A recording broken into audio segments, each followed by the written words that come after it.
Hola, hola, buenas muchachos, ¿qué tal? ¿Cómo están? Espero que súper bien. Le doy la bienvenida a la cuarta clase de química para tercero medio del programa de Chile. En esta ocasión vamos a ver la primera parte de equilibrio químico, ¿ya? Específicamente vamos a hablar de velocidad de reacción. Esta ya es la unidad número 4. Nos quedan, si no me equivoco, 5 unidades más, ¿ya? Es decir, ya estamos casi en la mitad. Chiquillos, tienen que ponerse al día con las tareas, las actividades prácticas. Hay algunas que no las han enviado, ¿ya? Traten de enviar las que tengan atrasadas, las que tengan que corregir, ¿ya? Yo les he puesto comentarios algunos para que la corrijan y podamos subir las notas. Traten de enviarlo a docencia@earchile.cl. Ellos me la van a enviar a mí y ahí los puedo corregir y subir la nueva nota, ¿ya? Comencemos entonces. ¿Qué es lo que vamos a ver ahora? Vamos a ver cómo caracterizar la velocidad de una reacción química, ¿ya? Y ver los factores que la pueden afectar.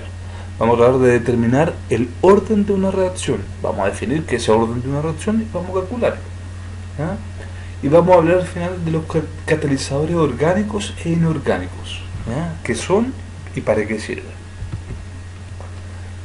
¿Ya? Velocidad de reacción. La velocidad de reacción corresponde al cambio de concentración de un reactivo, ¿ya? O de un producto con respecto al tiempo. Es decir, cómo va cambiando, si va aumentando y qué tan rápido va aumentando su producción o qué tan rápido va aumentando su eliminación, ¿sí? Es decir, en otras palabras, cómo cambia la cantidad de un reactante como A o de un producto como B, ¿cierto? A medida que avanza la reacción en el tiempo, ¿ya? Se mide en molaridad partido tiempo o recuerden ustedes que molaridad es moles por segundo, moles partido por litro, ¿cierto? En este caso va a ser moles partido por litro y eso partido por segundo, ¿sí? Es la concentración partido por segundo, ¿ya? Para una reacción A como reactante que me produce B como producto, ¿ya? La velocidad se va a expresar así. Puede ser, por ejemplo, como velocidad va a ser igual a menos la variación o el cambio, ¿cierto? De A, es decir, el A final menos el A inicial, la concentración de A final menos la concentración de A inicial, partido por el plazo o el periodo de tiempo en que se midió, ¿sí? Por delta T. O bien, se puede expresar de acuerdo al producto, como la variación del producto B, o la variación o el cambio de la concentración B, ¿cierto? Con respecto a un periodo de tiempo. En estricto rigor, estas dos velocidades deben ser iguales, es decir, la velocidad con que desaparece A, por eso se le pone menos, porque va desapareciendo, ¿ya? Y tendría que ser igual a la velocidad con que aparece B, ¿sí? Dice, donde la concentración, el delta A es igual al delta B, perdón, donde el delta A y el delta B son los cambios en la concentración, molaridad, ¿cierto?, en un determinado periodo de tiempo, como les había dicho, ¿ya? Debido a que la concentración de A disminuye durante un intervalo de tiempo, ¿ya? El delta A, ¿cierto?, se le pone como negativo, ¿ya? Recuerden entonces, lo importante acá es que ustedes recuerden que la velocidad, ¿cierto?, es la variación de la concentración con respecto al tiempo, ya sea del reactante o del producto. La ecuación de cinética. La ecuación cinética o ley de velocidad, ¿ya?, es para hablar de la velocidad que tiene una reacción, ¿ya?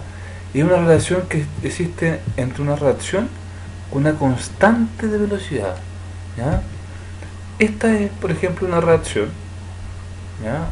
Es decir, A moles de A más B moles de B me produce C moles de C más D moles o moléculas de D, ¿sí? La ley de velocidad entonces para esta reacción sería tal como lo estábamos viendo anteriormente. La velocidad va a ser igual a una constante, ¿ya?, por el reactivo A elevado a X por el reactivo B elevado a Y. ¿Por qué? ¿Qué son este X y este Y? Esto X y esto Y son los llamados órdenes de reacción, ¿sí? Acá dice donde X e Y son números que determinan experimentalmente y definen el orden de la reacción. O sea, esos valores, el X y el Y, se llaman órdenes y siempre son valores que se adquieren en laboratorio. No se pueden saber en forma teórica, ¿sí? A ustedes le deberían dar esos valores, o bien los podrían calcular si tienen datos de laboratorio. Vamos a ver un ejemplo, ¿ya? Si en general X e Y no son iguales a los coeficientes estequiométricos A y B. O sea, no necesariamente son iguales, pueden ser diferentes. Lo importante es que, orden ustedes, si le piden la ley de velocidad, ¿ya? Eso va a ser igual, velocidad, ustedes van a poner acá, velocidad es igual a una constante, que se la pueden dar o le pueden pedir que le calculen, ¿ya? Por la concentración de A elevado a X por la concentración de B elevado a Y. Entonces, ¿qué es el orden de una reacción? Perdón. En este caso, esta sería la velocidad con la cual está desapareciendo, ¿cierto?, los reactantes. A y B, que son reactantes, están desapareciendo. Que debiese ser igual, por el signo contrario, ¿cierto?, que la velocidad con que aparece C y D. ¿Se entiende? Ambas velocidades con que se desaparecen los reactantes y la velocidad con que aparecen los productos tienen que ser iguales. ¿Sí? ¿Por qué? Porque a medida que esto desaparece, esto va a aparecer. El orden de reacción. Entonces, en una reacción química de primer orden, se habla cuando la concentración del reactivo está elevada a la potencia 1, elevado a 1, por decirlo así. Imagínense ustedes que tienen acá. Este dA es como la diferencia o la variación de A partido la variación de tiempo. Uno debería haber puesto un triangulito en vez de esta D, ¿ya? Pero también se puede simbolizar así. El signo negativo para indicar, ¿cierto?, que esto está disminuyendo, que es un reactante. Entonces esto va a ser igual, ¿ya?, de acuerdo a su ecuación de velocidad, va a ser igual a una constante por A. Como es de primer orden, está elevado a 1 y no se pone ese número. Esto es constante por A. Ahora, cuando una reacción química es de segundo orden, se dice que está elevado a 2, o bien hay dos reactantes y cada uno está elevado a 1, a su primera potencia. Por ejemplo, en esta parte de acá, ustedes tienen que la velocidad es igual a menos variación del reactante A partido por la variación de tiempo. Y esto es igual a una constante por A al cuadrado. Si me aparece esto, la velocidad es igual a constante por A al cuadrado, yo voy a decir entonces que es de segundo orden, ¿sí? Si me aparece así. O bien me puede aparecer esto, aunque no, olvidémonos de esa parte, de la parte de acá del medio. Fijémonos en esta parte de acá. Me puede parecer que la velocidad es igual a una constante por A por B, cada uno elevado a 1. Entonces, en este caso, el orden de la reacción es 2. En este caso, el orden de la reacción también es 2, porque está elevado a 2. ¿Se entiende? El orden de la reacción es el número al cual están elevados los componentes de la ecuación de velocidad. ¿Sí? Yo puedo decir, si les pregunto, en este caso, ¿cuál es el orden con respecto a A? Usted me va a decir que es 1, porque la A está elevado a 1. ¿Cuál es el orden con respecto a B? 1. ¿Cuál es el orden total de la reacción? 2, porque hay dos potencias. En cambio acá también, yo puedo decir, ¿cuál es el orden con respecto a A? Es 2. ¿Cuál es el orden total de la reacción? 2 también, porque el único componente es A. ¿Sí? La parte del medio no me interesa. Me interesa que recordemos esto acá. La ecuación de velocidad es constante por los reactantes. Por ejemplo, dice, la reacción del óxido nítrico con hidrógeno, H2, a 1280 grados Celsius es 2NO gaseoso, este entre paréntesis significa que es gas, ¿cierto? No importa mucho en términos de nuestros cálculos, pero así tienen que saber que así es como se ponen las reacciones, ¿ya? O sea, 2NO más 2H2, también gaseoso, me produce 2N2 una molécula de N2, ¿ya?, más 2 moléculas de agua. Por lo tanto, dice, a partir de los siguientes datos, medidos a dichas temperaturas, es decir, a esa temperatura. ¿Por qué? Porque los órdenes cambian. Vamos a ver que los órdenes de reacción y la constante de reacción cambia de acuerdo a la temperatura. ¿Ya? Lo vamos a ver al final. O sea, determine la ley de velocidad. O sea, si me piden la ley de velocidad, me están preguntando por la ecuación de velocidad, ¿cierto? Esa que es velocidad es igual a constante por... O sea, díganme ustedes desde ya, ¿cómo tendría que ser nuestra ley de velocidad? Dice ser, ¿cierto? Velocidad es igual a una constante, ¿ya?, por el rectante A por el rectante B, ¿cierto?, elevado a sus órdenes, que no necesariamente son estos. ¿Cuál es el rectante A? Este, N2. ¿Cuál es el rectante B? H2. De hecho, acá están puestos NO, ¿cierto?, y H2. Entonces, en este experimento se hizo 3 mediciones. Se hizo con una concentración de NO de 5 por 10 elevado a 3 molar y de H2 de 2 por 10 elevado a 3 molar. Se calculó la velocidad, o se vio con la velocidad que ocurrió la reacción, y se vio que era 1,25 por 10 elevado a menos 5 molar por T por segundo. Ahora, en un segundo experimento, la concentración de N2 se aumentó al doble y se mantuvo la misma concentración de H2 para ver qué es lo que le pasaba cuando yo aumento al doble la concentración de N2. Y se vio que la velocidad, fíjense acá, aumentó de 1,25, aumentó 4 veces, ¿cierto?, a 5 por 10 elevado a menos 5. En un tercer experimento se mantuvo la misma concentración de N2 del experimento anterior y se aumentó al doble la concentración de H2. Lo que se vio es que aumentó de 5 del experimento anterior, aumentó al doble también. Cuando aumenta el doble esto, aumentó al doble esto. La misma tabla, ¿cierto? Y acá es donde vamos a empezar a calcular nuestra ley de velocidad o nuestra ecuación de velocidad. Dice, los experimentos 1 y 2 muestran que al duplicar la concentración de N2, tal como estábamos diciendo, ¿cierto?, yo aumento al doble esta concentración, ¿ya?, y mantengo constante, es decir, la misma concentración de H2, la velocidad, ¿qué es lo que le pasaba? Se cuadruplicaba, ¿cierto?, aumentaba 4 veces. Por lo tanto, la reacción va a ser de segundo orden con respecto a N2. ¿Qué significa de segundo orden? Significa que el N2 debería estar elevado a un número 2 arriba, perdón, el NO debería estar elevado a un 2 arriba. ¿Para qué? Para que si yo aumento esto al doble, de 5 pasa a 10, ¿cierto?, afecte a la velocidad aumentándola 4 veces. Recuerden que si es como si esto, por ejemplo, fuera un 2, ¿ya?, y estuviera elevado a 1, esto me queda 2 nomás, ¿cierto? Pero si esto está elevado a 2, me queda 4, por decirlo así. Es decir, se resulta un componente exponencial, ¿ya? Fíjense, voy a adelantar un poco. Esta sería la ecuación de velocidad. Imagínense que no tenemos estos numeritos, pero si nosotros sabemos que es velocidad por constante, por la concentración de NO, por la concentración de H2.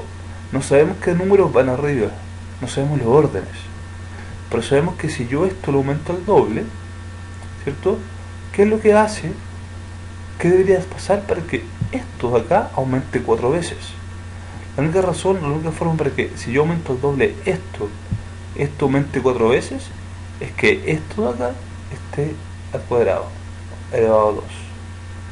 ¿Por qué? Porque ahora en el otro caso, si comparo el experimento 2 y 3, ¿cierto?, se mantiene constante la cantidad de NO, pero la concentración de H2 aumenta al doble. Yo la hago que aumenta al doble.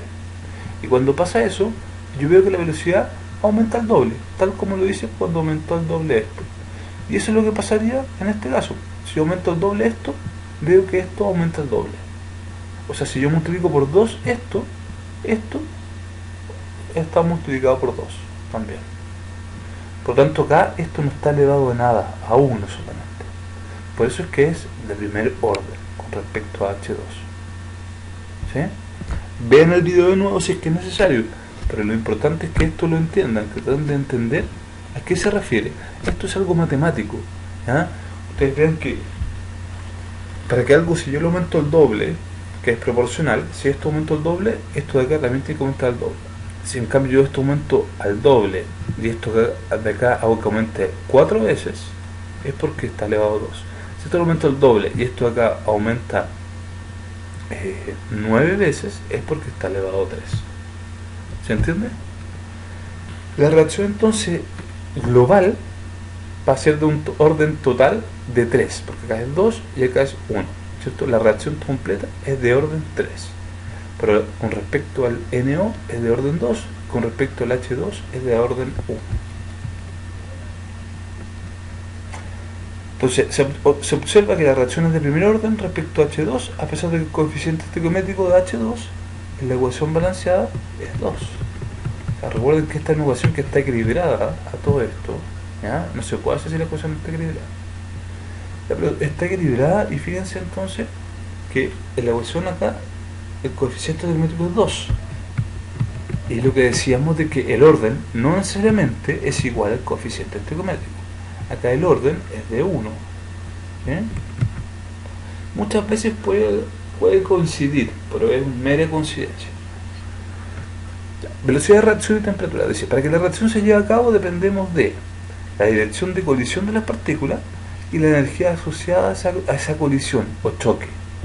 O sea, para que ocurra una reacción tiene que haber dos partículas que están moviéndose en una misma dirección y que puedan chocar, y tienen que tener una cierta energía en ese choque. ¿Ah? De la dirección, solo la orientación correcta va a permitir que el enlace se pueda romper o se pueda formar. ¿Ah? O sea, cuando dos partículas van moviéndose y chocan, si es que van justo en la misma dirección y la misma orientación, esto van a poder chocar y permitir que se rompa el enlace o puede permitir que se forme un enlace. En cambio, por otro lado, si es que fueran en sentidos contrarios, ¿cierto? A lo mejor la energía que se logra en ese choque no va a ser la suficiente. La energía asociada a la colisión, los choques necesitan de una energía mínima para que se pueda iniciar la ruptura de los enlaces. Fíjense acá. Este gráfico muestra lo que se llama o se conoce como energía de activación. Yo tengo dos componentes, A y B. Estos son los reactantes. Estos reactantes tienen que adquirir cierta energía. Ya se están moviendo, se mueven y van chocando. En un momento que al chocar, chocan con tanta energía que logran formar lo que se conoce como complejo activado. ¿Sí? El complejo activado es como un punto intermediario, es el punto en el cual se forman enlaces nuevos y se rompen enlaces viejos. ¿Sí? Se forman los productos, es como está entre los reactantes y los productos, no es ni reactante ni producto, es como que están unidos esos dos y están a punto de transformarse a productos. ¿Sí? Es el punto, cuando existe el complejo activado, es el punto de máxima energía en toda la reacción química. Es el punto de máxima energía. ¿Sí? Para poder formar el complejo activado, los reactantes incorporan o necesitan una cierta cantidad de energía. Esa energía se le llama energía de activación. Entonces, energía de activación se define como la mínima cantidad de energía para que se inicie una reacción química. ¿Sí? Y en otras palabras, la energía de activación es, en cierto modo, una energía que se necesita para que puedan chocar esto y pueda formarse los nuevos enlaces. La energía mínima que se necesita para eso. ¿Sí? El complejo activado, entonces, por otro lado, es este resultado como intermediario, también se llama, entre los reactantes y los productos. ¿Sí? La energía de activación, en otras palabras, chiquillos, recuerden que es como lo que cuesta, pónganse, es como qué tan alto está un refalín. Hay que subirse todos esos escalones, los escalones de la escala de un refalín, para después poder tirarse. ¿Sí? Es como acá estoy subiendo la escala del refalín, ¿cierto? Y uno se puede tirar. ¿Ya? Esa energía de activación es que tan alto, es que tanto cuesta de poder llegar a la cima para poder después, ¿cierto?, completar la reacción. existen los que se llaman catalizadores. Los catalizadores son sustancias que, actuando en pequeñas cantidades, pequeñas proporciones, disminuyen la energía de activación, ¿ya? Y provocan una correcta orientación al choque de las partículas que van a reaccionar, ¿ya? De esta forma hace que sea más fácil el choque entre ellas y que puedan formar más rápido el complejo activado. Es decir, si yo echo un catalizador a un vasito en donde está ocurriendo una reacción química, ¿ya? Si antes, por ejemplo, necesita toda esta energía de activación en celeste, ¿ya? Cuando yo le pongo un catalizador, la energía de activación que se necesita es menos. O sea, es más fácil, necesita menos energía para que se forme el complejo activado. ¿Por qué? Porque el catalizador está como ayudando a que se puedan juntar las partículas, puedan chocar y formar más rápido el complejo activado. En otras palabras, la energía el catalizador es una sustancia que está ayudando a ofrecer un camino alternativo para la formación de los productos. Si ustedes se fijan, si los reactantes tienen una cierta energía, en este gráfico de energía versus tiempo, una cierta cantidad de energía, la energía después de los productos va a ser la misma, ya sea con catalizador o sin catalizador. En los reactantes también, con catalizador o sin catalizador, la energía es lo mismo. Lo único que afecta al catalizador es el proceso de la reacción, que ocurra más rápido o menos rápido, ¿cierto? Y con menos energía necesaria, ¿ya? Pero finalmente los productos tienen la misma energía, ya sea con catalizador o sin catalizador.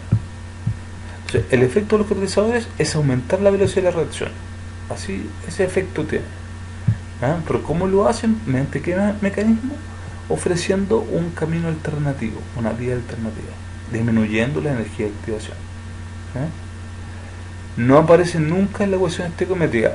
Los catalizadores no se ponen en las reacciones químicas que se plantean, ¿ya? No alteran la posición del equilibrio ni el calor de reacción. O sea, la energía de los reactivos y de los productos siempre es la misma. No se cambia ni afecta a los equilibrios químicos, ¿ya? Que vamos a ver la próxima clase. ¿Cuáles son los tipos de catálisis o los tipos de reacciones en que se utiliza catalizadores? Hay catálisis o catalizadores heterogéneos, que son reactivos y catalizadores, o sea, en los cuales los reactivos, las sustancias que reaccionan, y los catalizadores, ¿cierto? Las sustancias que en realidad ayudan a la reacción pero no reaccionan, ¿ya? Están en una fase distinta. Por ejemplo, el catalizador puede ser un sólido y los reactivos son gases o líquidos, ¿ya? Eso pasa, por ejemplo, en un vasito en que tengo una reacción de dos líquidos y le echo una piedrita de carbón que actúa como un catalizador, ¿sí? Ayudando a que sea más rápida esta reacción de algunos ácidos. También ocurre con el convertidor catalítico en los automóviles, ¿sí? El convertidor catalítico es un sólido, una partícula sólida, ¿cierto? que produce el paso de gases por ahí, ayuda a que estos gases choquen más rápido y se transformen a gases que son más inofensivos, ¿no? La catálisis homogénea, es decir, los reactivos y catalizadores están dispersos en una sola fase, por ejemplo, ambos son líquidos, ¿no? Tiene la ventaja sobre la catálisis heterogénea, porque puede realizarse en condiciones atmosféricas y son más baratos en general, ¿no? Eso pasa, por ejemplo, no sé, si yo agrego una sustancia líquida, por ejemplo, es un poco burdo el ejemplo que voy a dar, pero imagínense ustedes están cocinando algo con agua y le echan un poquito de aceite. El aceite se calienta más rápido y permite que el alimento se cocine más rápido, ¿ya? Eso ayuda también a que se pueda producir, ¿cierto?, una reacción mucho más acelerada, ¿ya? La catálisis enzimática son catálisis en cuales están involucradas catalizadores especiales que son las enzimas, ¿ya? Las enzimas son proteínas que tienen la función de producir reacciones químicas, ayudar a las reacciones químicas que sean más rápidas, ¿sí? Que las reacciones químicas sean más rápidas, ¿ya? Y eso ocurre en los organismos biológicos, como en nosotros, por ejemplo. Tenemos muchas enzimas que me imagino que ustedes ya las han visto cuando vieron sistema digestivo, por ejemplo, en biología, ¿ya? Acá lo importante es que se forma el complejo enzima-sustrato. O sea, si esto amarillo es la enzima, esto verde es el sustrato, que es la sustancia que va a reaccionar, o uno de los reactantes. Esto se une acá, por ejemplo, pueden calzar, algunas enzimas se acoplan al sustrato y hace que finalmente el sustrato reaccione, por ejemplo, o rompiéndolo. ¿Sí?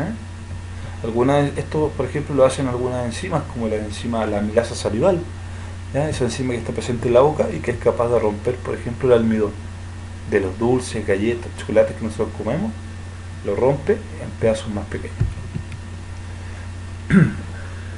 ¿Qué es un catalizador catalítico? Convertidor catalítico. Es un catalizador, ¿cierto? Lo dije ya. ¿Ya? A altas temperaturas dentro de un motor, el nitrógeno y el oxígeno gaseoso reaccionan por formar óxido nítrico. Eso es lo que está pasando en un convertidor catalítico. O sea, se tiene nitrógeno, se tiene oxígeno, ¿ya? Y esos, ¿ya?, se transforman en óxido nítrico.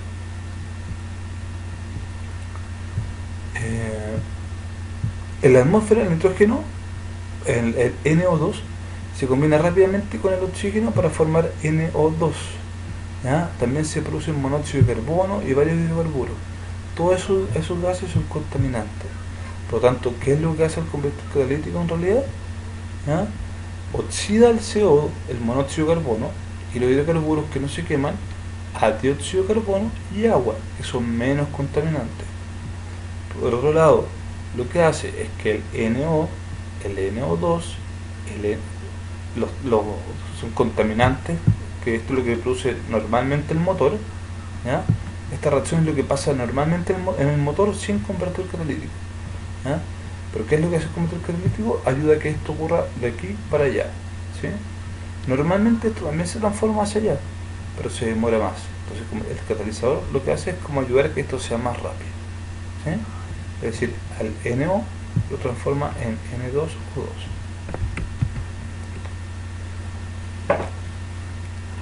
¿Qué factores modifican la velocidad en una reacción? O sea, la velocidad ya hablamos que está relacionada, ¿cierto?, con la energía de activación, está relacionada también con tener una cierta ecuación o una ley de velocidad, y dijimos que los catalizadores también la pueden afectar, ¿cierto?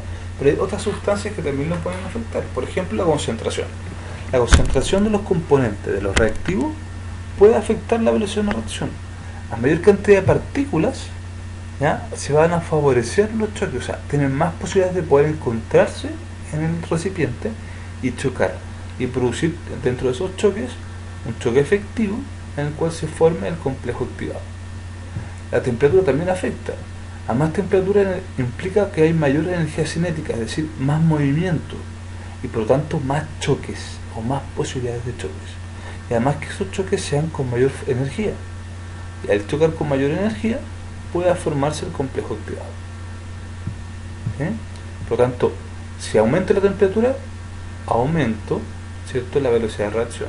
Si aumenta la concentración, aumenta la velocidad de reacción. Al aumentar la temperatura, por ejemplo, es lo que pasa cuando yo caliento ciertas mezclas, y al calentarlo, gracias al calor que le doy, permito que esta sustancia reaccione. ¿Sí? Los catalizadores ya vimos, ¿cierto?, que favorecen la colisión, favorecen el choque, disminuyendo la energía de activación, ofreciendo un camino alternativo. Lo que se caracteriza esto es que no se consumen, es decir, no participan en la reacción propiamente tal. Por lo tanto, después yo los puedo recuperar, no se ocupan, no se acaban. ¿Sí? Si he hecho una piedrita de carbón para que ocurra la reacción más rápido, al final, después de que ya ocurrió la reacción, sigo manteniendo esa piedrita de carbón. ¿Sí? No se utilizó, no se acabó. El estado físico de las partículas también afecta, ¿ya? El estado físico, por ejemplo, imagínense ustedes que tienen, no sé, tienen un vaso con ácido y quieren que reaccione con una moneda de 100 pesos de cobre, ¿ya? Pongamos una moneda de cobre como en una moneda de 100 pesos. Ustedes la echan y empieza a reaccionar, ¿ya? ¿Qué será más rápido? ¿Que ocurra esa reacción de esa forma, o que yo la moneda de cobre, por ejemplo, la misma cantidad de cobre lo tenga promolido, como en un polvo, y eso lo echa el ácido? Va a ser más rápido si la moneda está más molida, más degradada. ¿Por qué? Porque hay más partes, hay más lugares por donde puede el ácido atacar, afectar. O sea, puede atacar por acá, por aquí arriba, ¿cierto? Por los lados, por abajo, por allá, por allá, por allá, por todos lados. A cada granito de cobre. En cambio la moneda, que es más grande, ¿cierto? Va a ser atacada por la superficie solamente, pero no por la parte más interna, por la parte del medio de la moneda, ¿sí? No por el centro de la moneda, por decirlo así. Entonces, entre más degradado esté la sustancia sólida, ¿ya?, mayor va a ser la reacción. En otras palabras, entre mayor superficie de contacto haya, mayor es la reacción, más rápido es la reacción. Y la presión también afecta, principalmente gases, ¿ya? Actúa en forma similar a la concentración. Cuando tengo mayor presión, la velocidad en que ocurre la reacción va a ser más rápida. Pero eso es en gases. Muchachos, eso por ahora, ¿ya? Es una materia quizá un poquito más compleja, pero ustedes traten de ver la guía complementaria, traten de hacer los ejercicios, ¿ya? Y mándenme sus dudas a docencia@earchile.cl para que me la hagan llegar a mí, ¿ya? Muchachos, suerte, nos vemos.